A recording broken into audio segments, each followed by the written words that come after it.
E aí, meus amados alunos da turma 41, tudo beleza?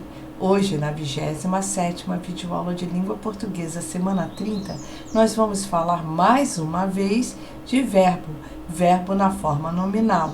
De novo, só que agora nós vamos falar na forma nominal do gerúndio e do particípio.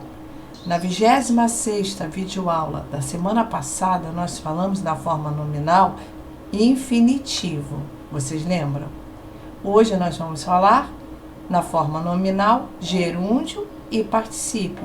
Também vamos falar sobre o A com H e o A sem H. Vamos nessa? Vamos para a aula. Na semana passada, na 26ª videoaula, nós falamos sobre forma nominal também. Nós havíamos falado sobre a forma nominal infinitivo. E agora nós vamos falar sobre a forma nominal no gerúndio e no particípio. Vamos ver como é isso. O gerúndio deve ser utilizado para indicar uma ação em andamento, ou seja, uma ação que não está terminada no momento que a gente fala. Exemplos de verbo na forma nominal gerúndio. Os alunos estavam conversando enquanto a professora explicava a matéria. Então, vocês observem que o final é NDO. Conversando, o final ando, indica que o verbo está na forma nominal gerúndio. Ela chegou alegrando a aula. Ela chegou alegrando a aula. O final ando indica que o verbo está no gerúndio. O verbo da primeira conjugação vai terminar em ando. O verbo na segunda conjugação, no gerúndio, vai terminar em endo. O verbo da terceira conjugação, o gerúndio, vai terminar em indo. Vamos ver um exemplo de verbo da primeira conjugação: falar, falando, conversar, conversando. Na segunda conjugação, comer, comendo, correr, correndo. Da terceira conjugação, partir, partindo, sorrir, sorrindo. Particípio. O particípio vai transmitir uma noção de conclusão da ação verbal. Ou seja, acontece depois da ação terminada. Verbos da primeira conjugação vão apresentar o particípio com o final ado. Os verbos da segunda conjugação vão apresentar o particípio com o final ido. Os verbos da terceira conjugação vão apresentar o particípio com o final ido.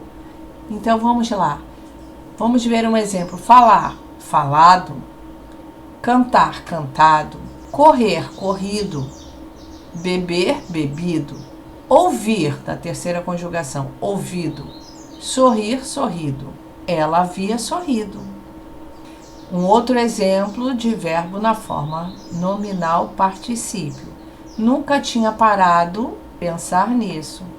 Termina em ado, terminação em ado. Outro exemplo de frase com um verbo na forma nominal particípio. Gostei de ter participado das aulas remotas. Final ado.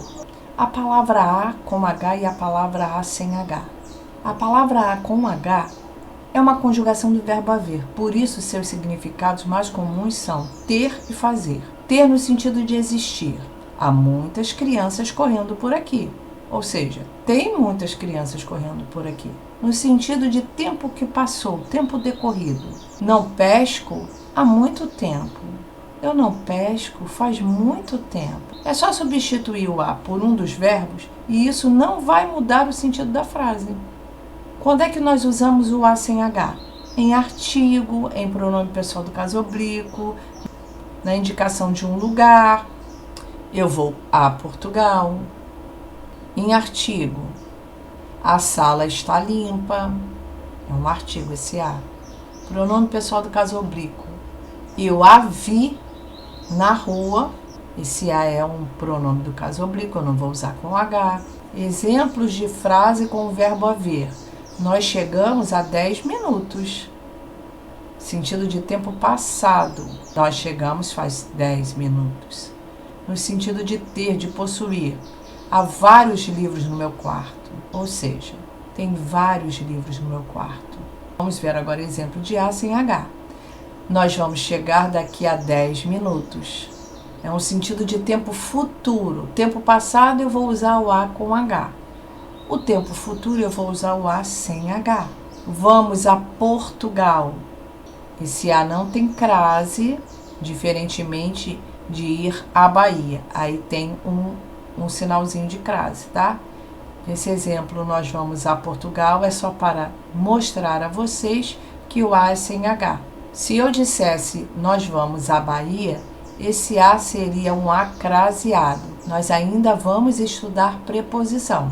E quando nós estudarmos preposição, eu vou fazer essa diferenciação com vocês, ok?